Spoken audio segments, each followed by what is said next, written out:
Good morning. Good morning. My name is Douglas Griffin. This is my Sunday school class.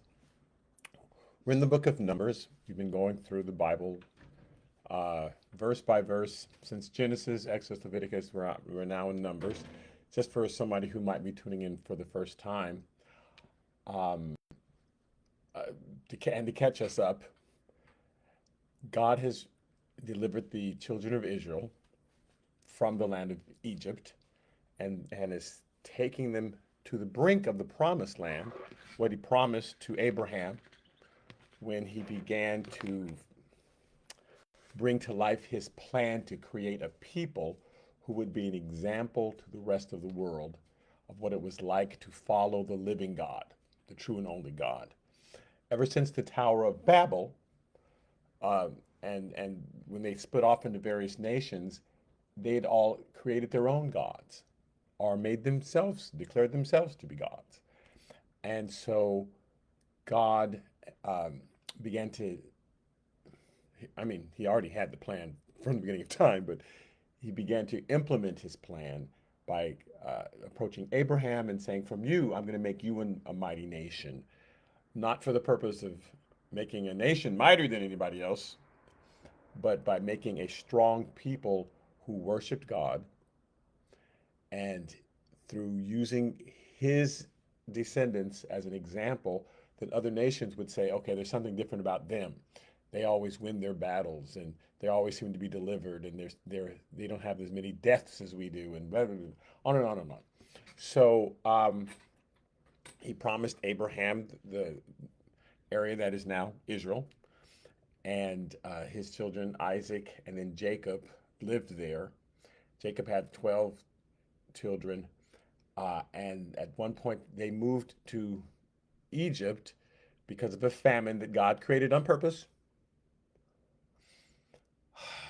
because he had sent Joseph, one of the brothers there, in advance to create this huge storehouse that was enough to supply all the surrounding nations. And so the surrounding nations had came to Egypt to inquire, how did you know there was going to be this famine? Why were you so prepared? And said, because the person who's in charge there, his name is Joseph, his family serves the real God, the true, the living God. So that was God's first sign to the rest of the nations that he was different than these other false gods that they served. Their false gods never warned them about what was going on, which is why you have to be careful of people who declare themselves to be prophets, because there's a whole bunch of stuff that they did not warn us that was going to happen. It's like, why didn't God warn you about this if you're a prophet? Uh, anyway, so God used Israel at that time. Now, and then they were supposed to go back to their land that He'd given them, but they decided to stay. They decided to stay. God did not tell them, you must stay there. They knew they were supposed to leave. They said, and you're only going to be here 5 years. But because Joseph was such an important dignitary there, they just chose to stay. So they raised their children in Egypt. Their children became Egyptian and began to serve their gods. So once God delivers them in the book of Exodus, Leviticus, Exodus, in Numbers, Genesis, Exodus, in Leviticus and Numbers, sorry, he has to reteach them, retrain them what it is like to serve the living God, because they've been serving Egyptian gods for 200 years. So in the book of Leviticus, he lays down the law. These are the three things that will preserve you. I'm going to teach you how to worship me and not to have any other gods before me, and that'll keep me from having to bring judgment on you. I'm going to teach you how to love one another so you don't steal and kill and devour one another, and that will preserve you until Messiah comes. And I'm going to give you dietary laws, ceremonial laws that will keep you physically alive, because you're not going to be eating things or touching things that will kill you. So he gives that law in Leviticus and puts the Levites in charge. The book of Leviticus is really a letter to the Levites, the tribe of Levites, to tell them, here are the things you must tell the people in order for them to stay alive, to preserve them so I can bring them back into the Holy Land and keep them alive until just the right time when I'll bring the Messiah through them, who will be a blessing to the rest of the world. So there are things that he proposes that you would tell a child. I'm going to give you these rules, like when you get to the street corner, look to the left, look to the right, take my hand, and then step across.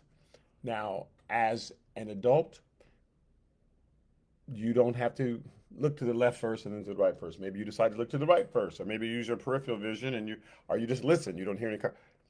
It's you follow the same principles, but the laws don't apply as strictly. You don't have to take anyone's hand as an adult. So the laws he's giving them, he knew would evolve over time, but the same principles will be there. But he's very strict to them. Do not touch this. Do not go there. We're going to see some of these rules today because they're like children, just learning things.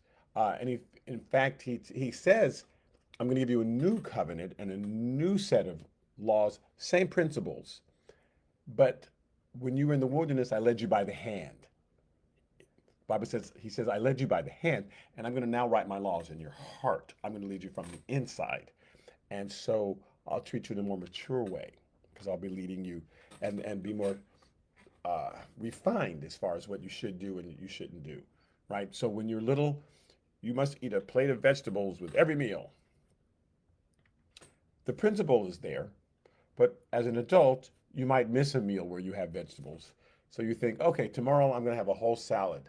And right, you learn to regulate, but it's the same principles. You don't say, my parents are crazy. I don't ever have to eat vegetables. I never eat vegetables. Because then you're ignoring the principle.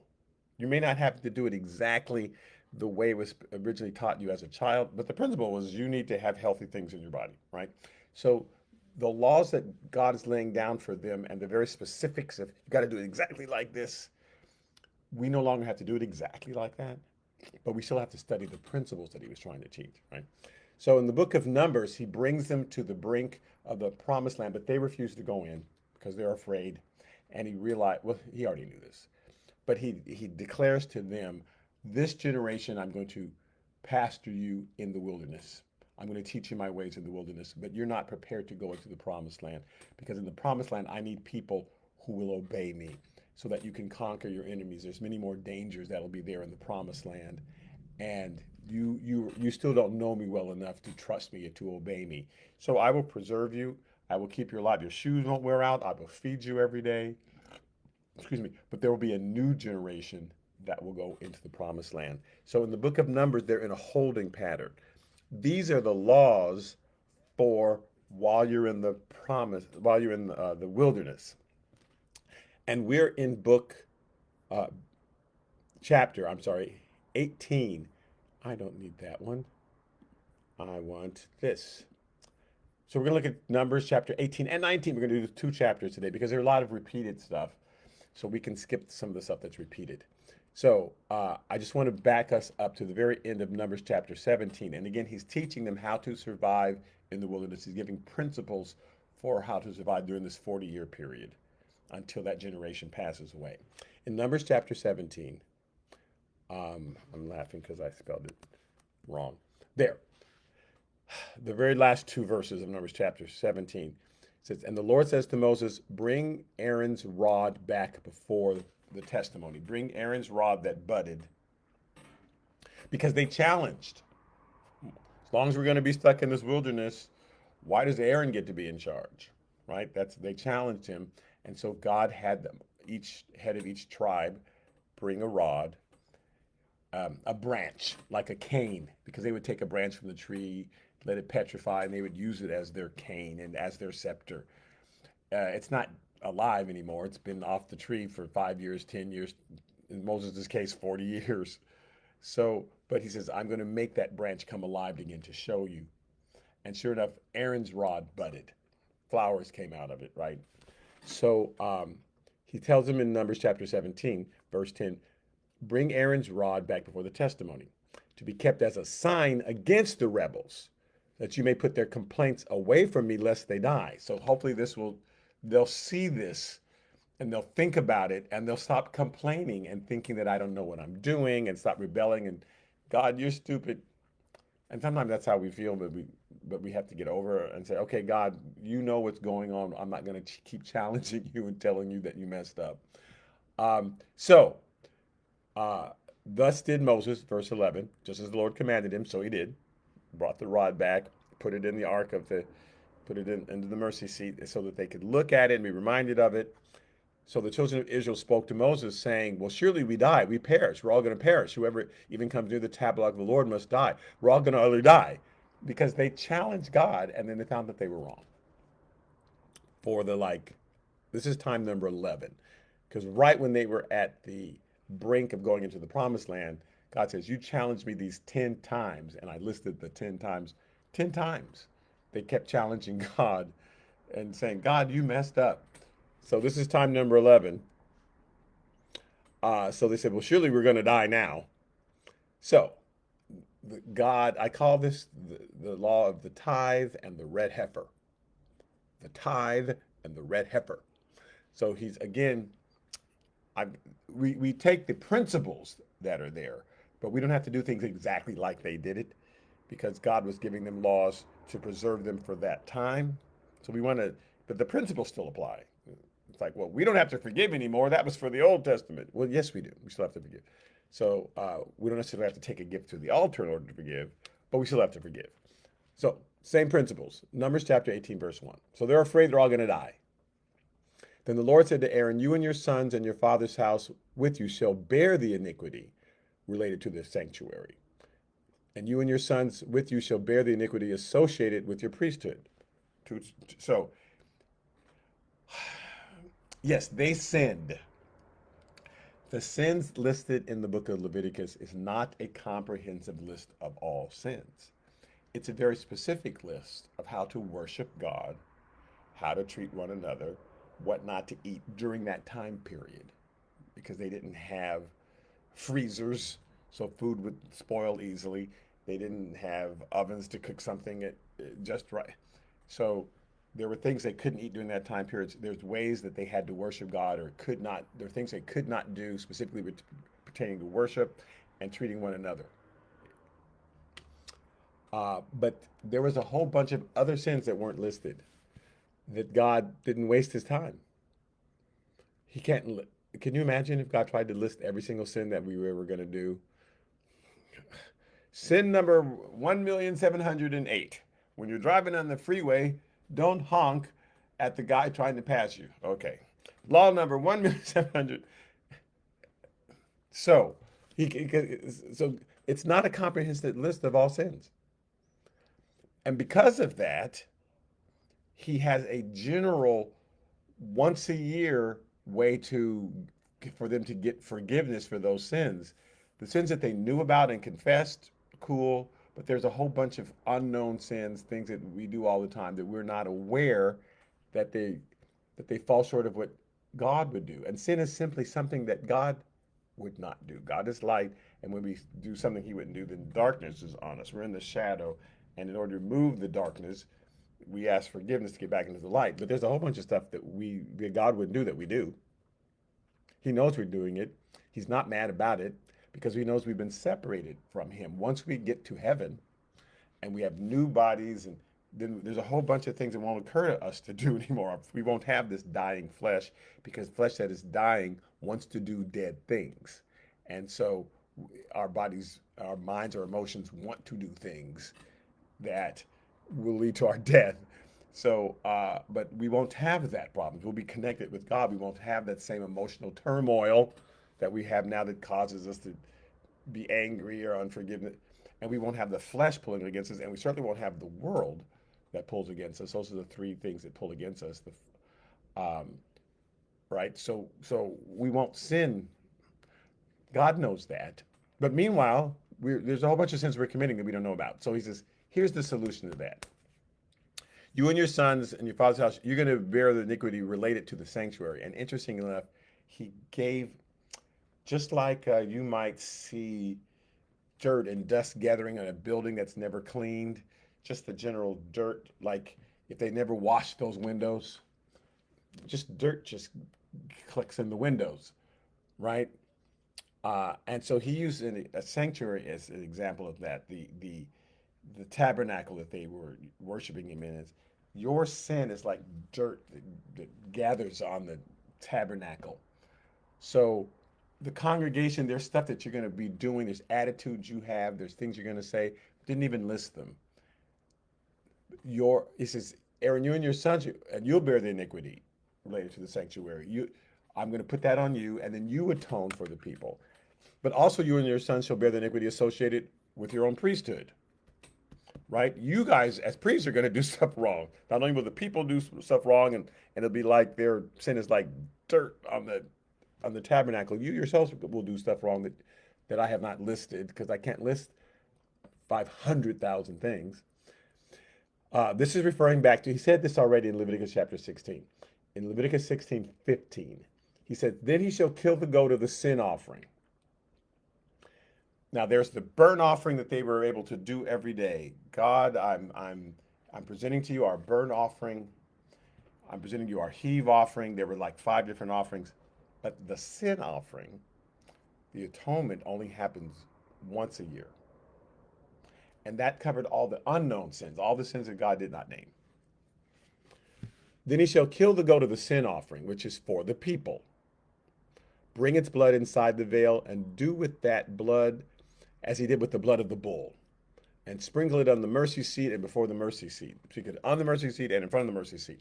So he shall make atonement for the holy place. So this is how you cleanse the sanctuary, because he wanted them to know there was a collective sin that the people had. So here's how you cleanse the holy place. So he shall make atonement for the holy place because of the uncleanness of the children of Israel and because of their transgressions, for all their sins. And so he shall do for the tabernacle of meeting, which remains among them in the midst of their uncleanness. Just their angers and jealousies and all this stuff. It's tangible to God. And it's tangible, even though we can't see it in the spirit world. Our sins are choking us. They're killing us, like dirt. Like you can't see it, but it's there, right? Like germs, like virus. Okay. So, verse 17, there's to be no man in the tabernacle of meeting when he goes in to make atonement in the holy place. No other priest in there. I've only designated a certain priest until he comes out, that he may make atonement for himself and for his household and for the assembly of Israel. So he's got to make atonement for the priest and for all of Israel and for himself. So I've just designated one person to do that. So he's already mentioned that in Leviticus. He's regurgitating that here for them because people are going, oh my God, we're all going to die. No, remember I made a way for when you sin like this collectively, for that to be taken care of. Verse 2 of Numbers 18, and I really am going to get to 2 chapters today. Also bring with you your brethren of the tribe of Levi, the tribe of your father, that they may be joined with you and serve while you and your sons are with you before the tabernacle. So bring the rest of, because I've got to cleanse them too, not just the tabernacle. But here's what they're going to do. They'll attend to your needs. I've designated you to bear their sin, atone for their sin through the sacrifice I'm giving you. And again, this is just a type of Jesus, right? What Jesus did for us on the cross. He bore all the sins that we know of and all the sins that we don't know. But this Levites, since only one of them could go in the temple, the rest of them, they're going to serve you. They're going to attend to your need. They will help you. That's their function. They shall attend to your needs and all the needs of the tabernacle. But they shall not come near the articles of the sanctuary and the altar lest they die. Like there's got to be a separation for what is holy and what is unholy. So otherwise the people psychologically will think everything's okay. Everything is, or they'll think everything's bad. And so there has to be separation between the secular and the sanctified, right? So that we understand there are things that are holy and there are things that are not, and we don't mix it all together. So these things, the altar of incense, the table of showbread, etc., these things I have designated as holy. They're instruments that you'll use to worship me, to communicate with me. They can't touch those. They shall be joined with you and attend to the tabernacle meeting for all the work of the tabernacle, but an outsider shall not come near you. And you shall attend to the duties of the sanctuary and the duties of the altar. So here's what you do. They'll help you, but this is what your function is. That there may be no more wrath on the children of Israel. Behold, I myself have taken your brethren, the Levites, from among the children of Israel, and they are a gift to you, given to the Lord to do the work of the tabernacle of meeting. So it's like having a pastor of a church and the other ministers there are there to assist the pastor, right? They're not all the pastor. They're not all getting up at the same time and preaching at the same time. Just one person is preaching or something, but they're assisting. Now he can, of course, designate you preachers because we take the principles, but we don't have to do exactly like they did it. We just take those same principles today. But they're assisting you.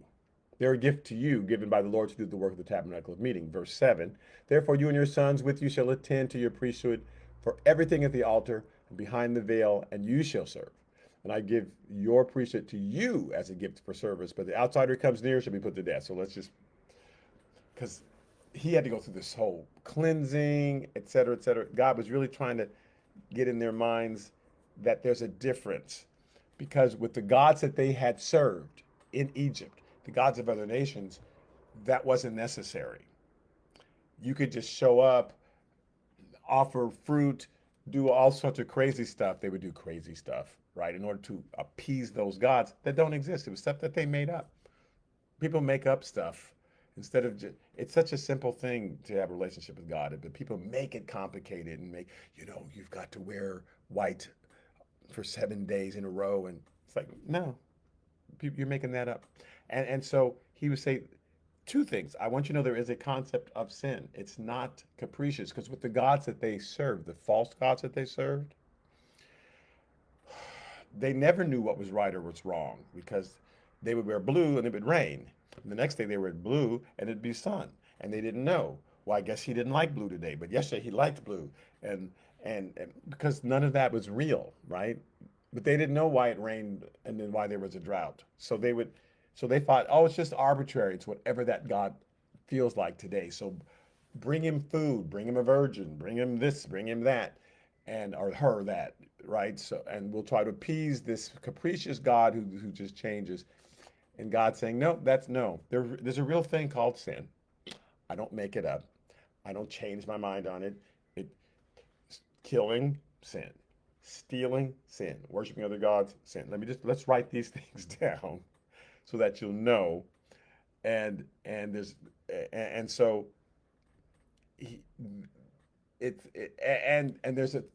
there's a separation between you and I, and there's a cleansing from sin.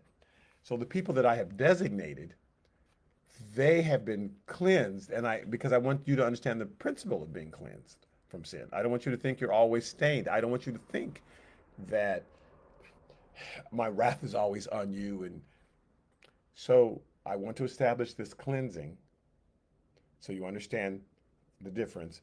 And then when the Messiah comes, he will cleanse you all from all unrighteousness. And you'll say, oh, I have that same cleansing as the minister. The minister is not more holy than me. The pastor of my church or that person teaching the Bible, they're not any different than me. God loves me the same way. I'm cleansed from all unrighteousness, just like they are. So I want to establish the principle, God says, and then I'm going to make it universal. Okay, so Numbers 18:11.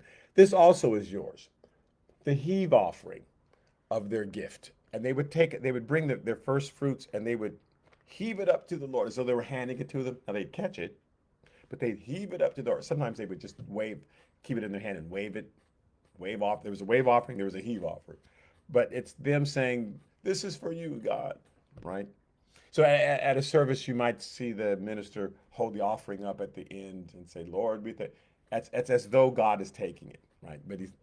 So he would tell the priest, the heave offering that they brought, it's yours. With all the wave offerings of the children of Israel, I have given them to you and your sons and daughters with you as an ordinance forever. Everyone who is clean in your house may eat it. So this offering that they brought, I'm bringing it to you. Well, why do they get to eat it? Now, they didn't read the burnt offering, when they bring an animal, that was for the person. It's like they were having a meal with God. But the heave offering, the wave offering, that's just for the priest. Why? Okay, then the Lord said to Aaron in Numbers 18, verse 20, you shall have no inheritance in the land. So when I take them into the land of Israel, when they finally claim the land, each tribe is going to get a portion. Like you divide up California, there's Sacramento, there's San Francisco, there's Bakersfield, Los Angeles, San Diego, San Jose, right? Everybody gets a place. Levites, you won't have a place. You're not going to be able to grow food. You're not going to be able to have produce and cattle and eat. You're not going to have a place.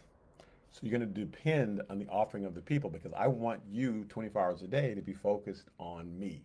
It's going to take that kind of dedication. Now, your pastor doesn't have to be focused on God 24 hours a day because we all have Bibles now and there's teaching everywhere. But at that time, God was only speaking to one person. So I need your attention all day long because you got to explain all this stuff to the people. So you won't have time to farm. I don't want your focus on trying to grow food and feed cattle. I want your focus on me. So you're not going to get a place. So how are we going to eat? You get to eat the grain offering. You get to eat the heave offering, the wave offering. So verse 20, then the Lord said to Aaron, you shall have no inheritance in the land, nor shall you have any portion among them. I am your portion and your inheritance among the children of Israel. Oh, you're my portion. Okay, so I'm going to eat you. Like, how am I going to, hello? It's wonderful that, so he says, well, I've provided for you. So the tithe, remember this is called the tithe and the red heifer. Verse 21, behold, I've given the children of Levi all the tithes in Israel as an inheritance in return for the work which they perform, the work of the tabernacle of meeting. So you get a tenth of what the people bring. I mean, you get the tenth that they bring because they're bringing a tenth of their grain, a tenth of their, and that's what you'll live off of. I've given the tithe to you. Verse 24, for the tithes of the children of Israel, which they offer up as a heave offering to the Lord, I've given to the Levites as an inheritance. Therefore, I've said to them, among the children of Israel, they shall have no inheritance. That's why I said you won't have any inheritance because you're going to depend on the people who are bringing their offerings to the Lord. You're not going to make them bring it to the Lord. You're not going to trick them into it. You're not going to say, if you give to me, God's going to bless you a whole bunch. You're not going to have a telethon.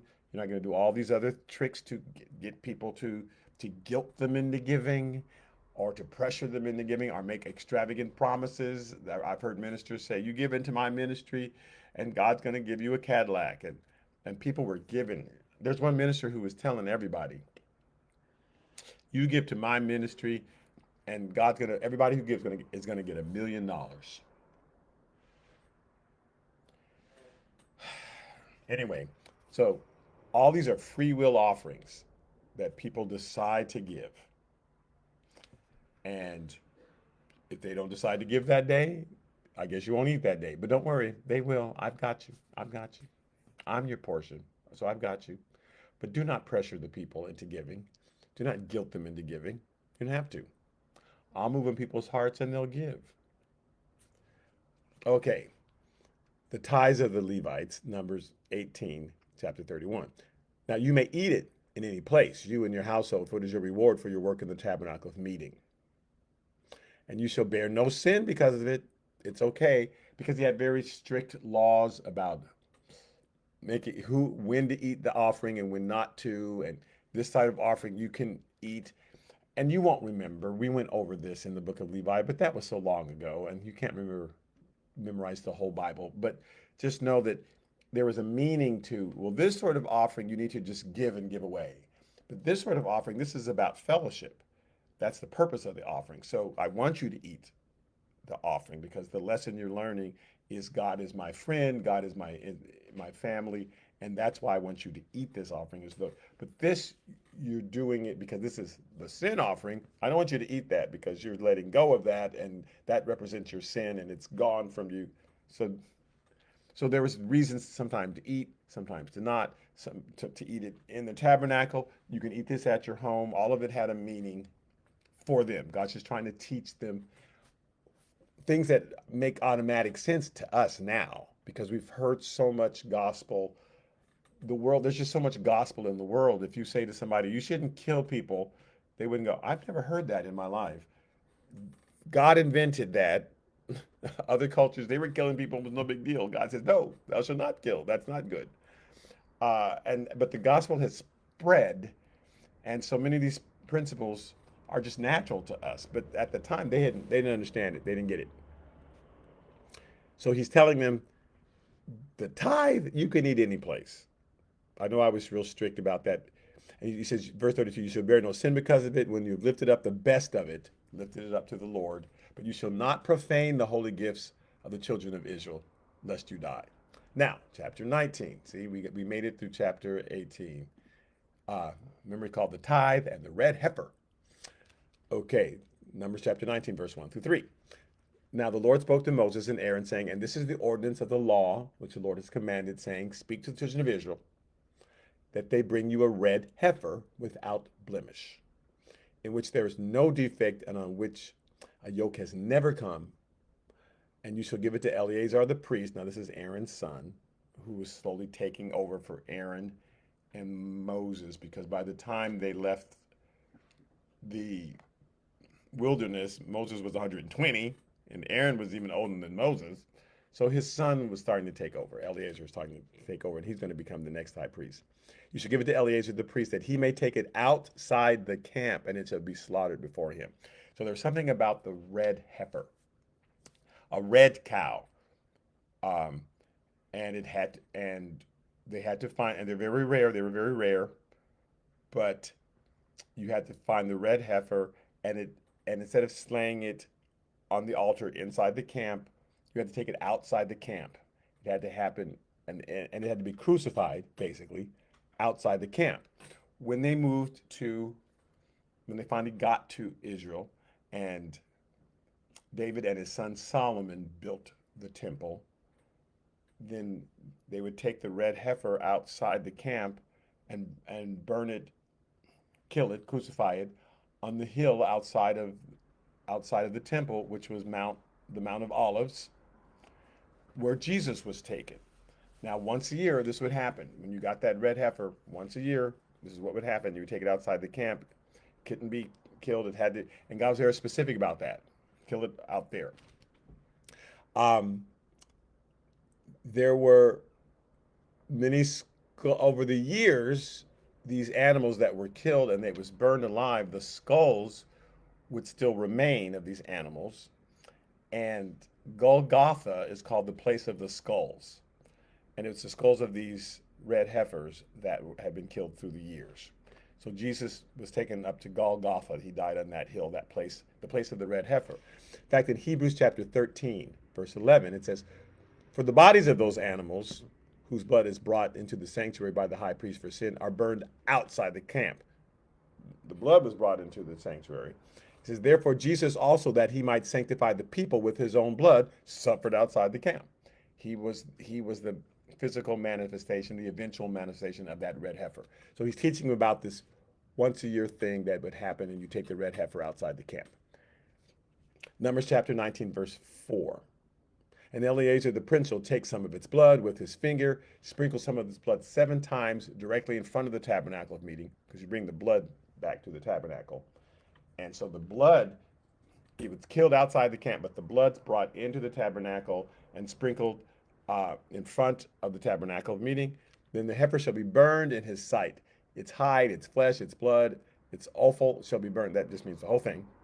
And the priest shall take cedar wood and hyssop and scarlet and cast them into the midst of the fire, burning the heifer.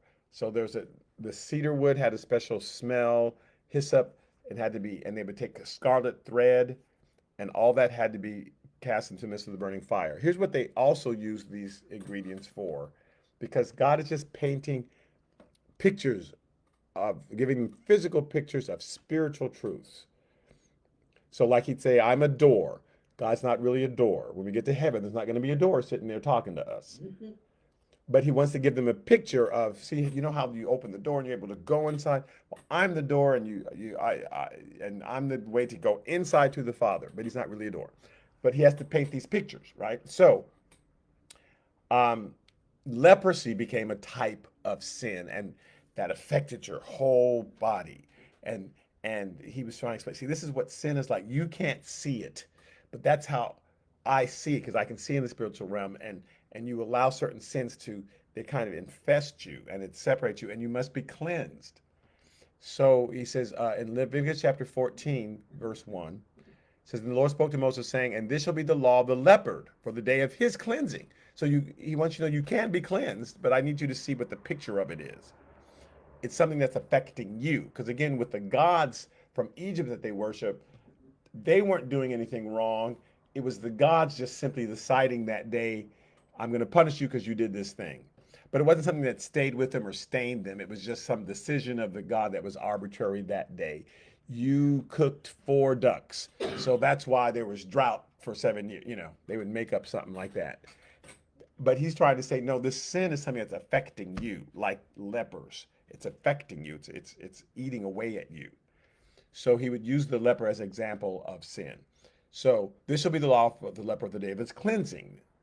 He shall be brought to the priest, and the priest shall go out of the camp. The priest shall examine him, and indeed, if the leprosy is healed in the leper, then the priest shall command to take for him who is to be cleansed 2 living and clean birds, and cedar wood, and scarlet, and hyssop. And so the scarlet, the cedar wood, and hyssop were symbolic of certain things. And he says, I want to use those same things with the red heifer. Uh, and I think the scarlet was symbolic of sin, and the hyssop was the cleansing. And um, I I could anyway. So they were the same things. When you go do the heifer, use those same elements, because I want you to understand. Okay, this is special. This is like cleansing, like when I cleanse a leper. So the heifer is cleansing me, it being killed, so that later when Jesus does the same thing on that same hill, the hill of Golgotha, the hill of skulls, they'll think, oh, he's healing me totally, like if I was a leopard, cleansing from the head to my toes. Uh, in fact, in Isaiah chapter 1, verse 18, it says, Come now, let us reason together, says the Lord. Though your sins are like scarlet, they shall be as white as snow. Though they are red like crimson, they shall be as wool. So he just wanted to get this image of something blood stained, like it has to be a red heifer, so that now you're cleansed.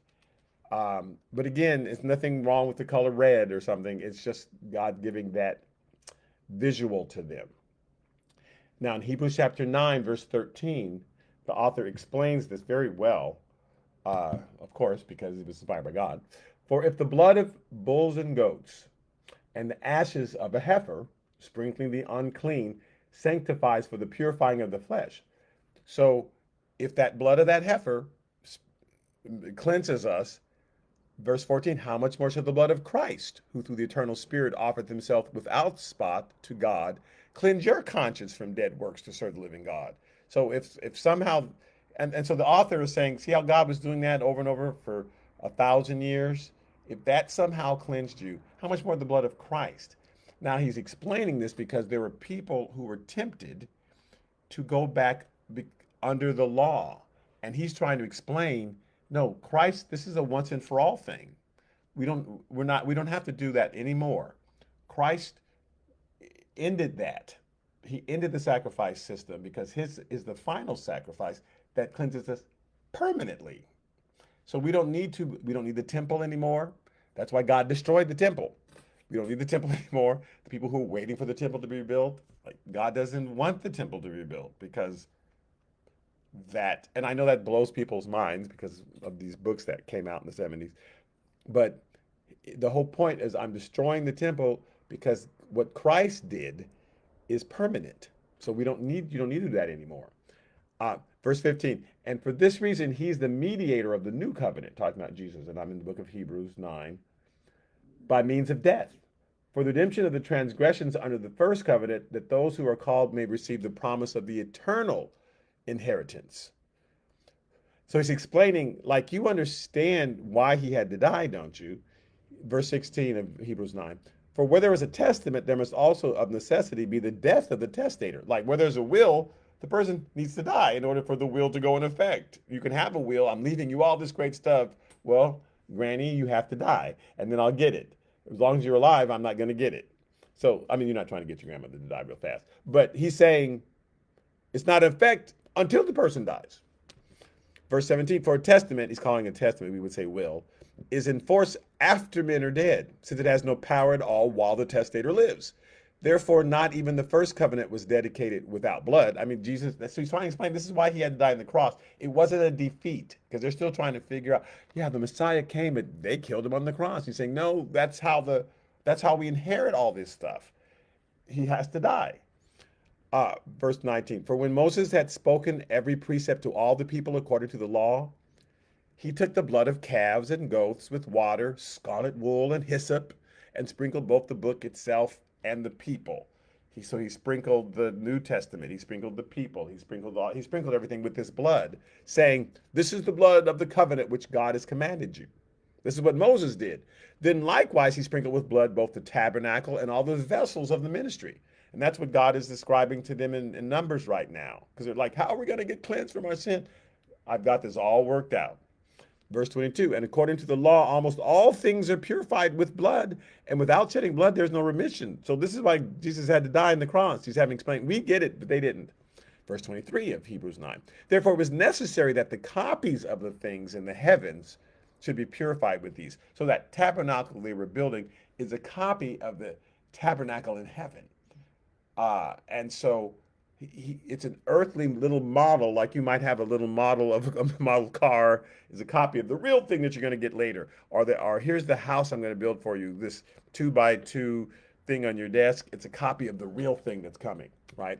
So it was necessary that the copies of the things in the heavens should be purified with these, but the heavenly things themselves with better sacrifices than these. So the real thing happened when Jesus went there and sprinkled his blood. So he did it on purpose that way, because you know how much it worked on earth. So Jesus is going to do the exact same thing. He's going to be this priest, but it's a better covenant because it doesn't have to happen yearly. It just has to happen once. Verse 24 of chapter Hebrews 9. For Christ has not entered the holy places made with hands, no, which are copies of the true, but into heaven itself, now to appear in the presence of God for us. Not that he should offer himself often. He's not going to go in yearly like they did, as the high priest enters the most holy place every year with blood of another. He then would have had to suffer often since the foundation of the world if he was just a normal priest, but he's not. But now, once at the end of the ages, he has appeared to put away sin by the sacrifice of himself. So where they had to do it every year, he's just doing it that once for us. At the end of, we're not in that age anymore. He's saying where we need the temple and we need to sprinkle the blood and we need to, at the end of the ages, he's done it. And as it is appointed for men to die once, and after this the judgment, just like Jesus died once, and he's not going to come back and die 50 more times or anything. He only has to do it once. Everything he went through was a one-time thing, just like it's appointed for us to die once. The people are telling you about reincarnation. Oh, I've lived several times, and then I've died again. And it's like, that. Nope. It's only men just die once, then the judgment. So Christ was offered once to bear the sins of many. To those who eagerly wait for him, he will appear a second time, apart from sin, for salvation. He's not going to come back in order to save us of our sins. He's already done that. He's done the cleansing for sins that we're going to commit, sins that we have committed in the past, sins that even have not happened yet. He's died for all those sins. They're all forgiven. People go crazy when you say that. Yes, but every sin you've ever done is forgiven. It's receiving and accepting that forgiveness that gets you into heaven. But the forgiveness has already been done, but you have to receive the forgiveness. So it's like anyway. So back to Numbers chapter 19, verse 11. More rules. He who touches the dead body of anyone shall be unclean 7 days. He shall purify himself with the water on the third day and on the seventh day. On the third day and the seventh day.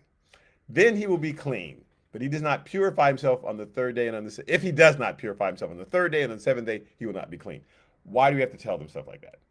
Because, and again, it's like a rule that you would give a child, right? Every time you get to the corner, stop, count to 7, look to the left, look to the right, see if there's cars coming, take my hand. But because you think cars will just stop automatically because you're 4 and you think, oh, that car will just stop, I'll just walk across.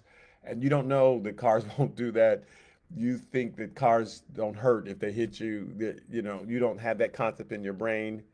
So I've got to have you do it this way until you're old enough to discern the difference and to look and okay, that that person driving that car is looking at me, so I trust that they see me, they're going to stop. That person, they're not looking at me, so I'm going to wait until they see me. I'm not going to cross the street because they may just drive on through. We have that discernment because we're older now. He said, here's a general rule for all dead bodies, period, because you don't know why they died. It might have been old age, and you can touch the body of someone who died of old age, but they may have died of some disease or something that you don't know because you can't see disease with your naked eye. So just don't touch any dead body. Later, when we develop microscopes and forensic examination, then But for now, just don't touch any dead body. And if you do, then you're unclean. Don't touch anybody else. You have to quarantine for 7 days. On the third day, cleanse, and on the seventh day, cleanse. I want you to cleanse on the third day because I'm trying to give you the law of the third day. So when Jesus rises on the third day, that third day will mean something to you. But also do it on the seventh day because I taught you that I created the world. And on the seventh day, I rested, and I'm just choosing seven. Seven is not a magic number, but to you psychologically, it means completion. People think that that seven is magic, but he's just, since I did that on the seventh day, I'm gonna give it to you because your brain can hold on to seven. And if I make you do it 7 times, you'll know you're complete. You won't think, well, maybe I should do it 5 more times. You'll think to yourself, oh, 7 was enough. Because they were always nervous. Well, what if we didn't do enough? What if we had to do it 6 more times? Nope, you did it 7 times, it's enough. 7 times is enough. So I'm gonna give you 7, sprinkle 7 times, do this 7 times, so that your brain can relax and you know that it's finished, you don't have to do it anymore. So there's a law of the 3-day and the 7th day, and then you don't have to do it anymore. No, you gotta quarantine 50 more days. No, just 7, and it's complete. Numbers chapter 19, verse 13. Whoever touches the body of anyone who has died and does not purify himself defiles the tabernacle of the Lord. So don't go inside the tabernacle if you touch dead bodies unless you cleanse yourself. That person shall be cut off from Israel. He shall be unclean because the water of purification was not sprinkled on him. His uncleanness is still on him. Verse 14. This is the law when a man dies in a tent. All who come into the tent and all who are in the tent shall be unclean 7 days. The person died right next to you. You don't know why they died. So just quarantine for 7 days. And every open vessel, which has no cover, fastened on it is unclean. We don't know. Some things are aerial. My wife knows the word. Aerialized. Aerial stuff comes out your mouth into the air. It could have gone in those open jars. And so aerosolized. Yes. So if that jar was not covered, you don't know when the guy died, and sometimes people die and this last breath come out of him, that stuff could have gone into those jars. So wait 7 days. But just know that's unclean. You need to throw that out because you don't know. Now again, if they died of old age, but since they didn't know if it was old age or if it was some disease, since you don't know yet, just do it this way. And then later we can have more discernment. Numbers 19:16. Whoever in the open field touches one who was slain by a sword or who has died or a bone of a man or a grave shall be unclean 7 days. So if they would bury people but they didn't bury them too deeply. So you stumbled on a dead body and you tripped over it because it was just literally, they didn't dig deep into the earth like we do now. They just left the body there and then covered it with dirt. So you might trip on a dead body. You don't know how long it's been there. You don't know why it died. You fell on top of it. You're unclean. So wait 7 days. Be purified, etc. This is why Jesus said, because that dead body may have made you unclean. This is why Jesus said in Luke 11, verse 44, woe to you, scribes and Pharisees, you hypocrites, for you are like graves, which are not seen, and the men who walk over them are not aware of them. People are tripping over you, and they're getting your disease because they're listening. You're like these. You're making people unclean, and so shut up. Stop talking, Pharisees, because you know what you're talking about. Numbers 19:17 through 19. These are the last verses for today, and we've done 2 chapters, 18 and 19. And for an unclean person, they shall take some of the ashes of the heifer, burnt for purification for sin. So remember that the ashes that are out there, because I told you to burn it. You can use those ashes for a long time for many things. Take some of those ashes, burnt for purification from sin, and running water shall be put on them in a vessel.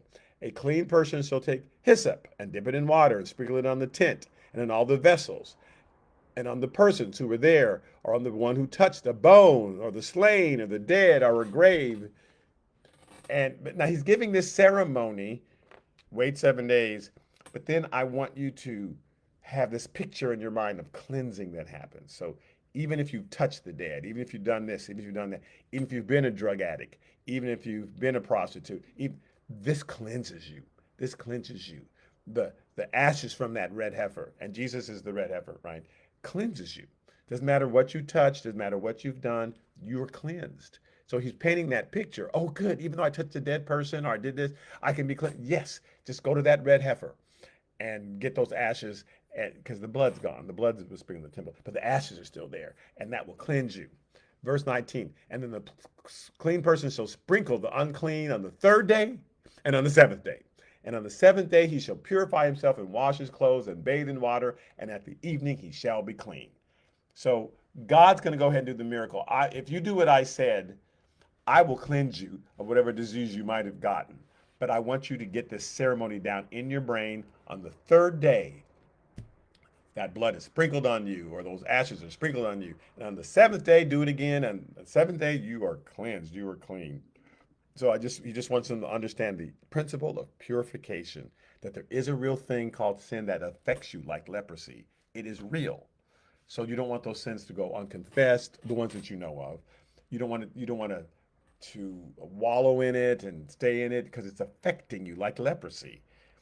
But do know there is cleansing for it, through the blood, through this process. And it's the same thing, and that's why they tell us in Hebrew, Jesus provided the cleansing.